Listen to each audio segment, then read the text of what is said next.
been up there, of course, right?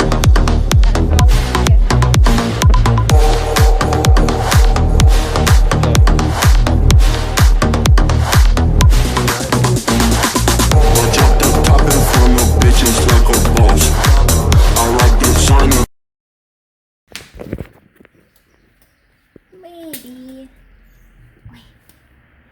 Right, once you start to fall, you can't do anything about it. Oh, look at the crow. Josh.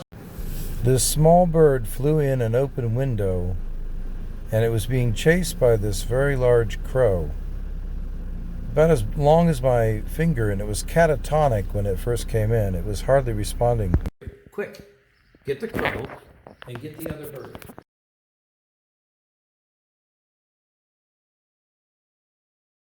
The crow kept coming and landing on that railing and looking inside.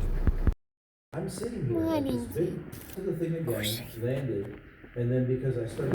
We didn't let the bird outside right away, even after he started to move around a little bit better, because the crow was still flying back and forth, stopping on the railing, looking in at me, and very much expecting this little bird to come back out.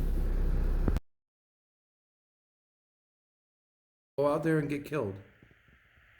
Baby, we're not trying to hurt you. Calm down. You need to back away, Dasha. We're not going to hurt you. I promise you. Can you wait for a while? Baby, birdie, wait for a while, because he's out there. Hey, just go this way, Dasha. Wait for a while. It's okay. Listen, calm down. I promise we won't hurt you. He's out there. You understand? Don't come now.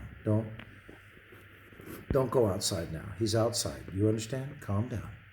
I promise we won't hurt you. You're okay. Relax. It's okay.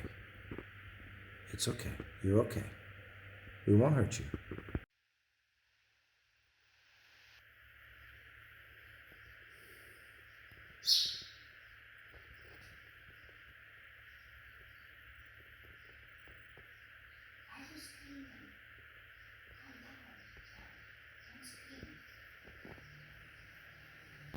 Every time I picked up the camera to record him, he would stop singing.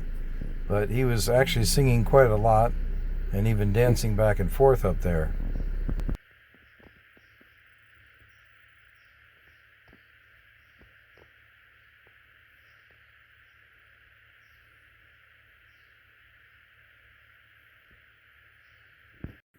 They don't sing when they're not happy. Yeah, I think he's getting happy. Probably, I think he ate something under the couch. He may fly soon. He may go.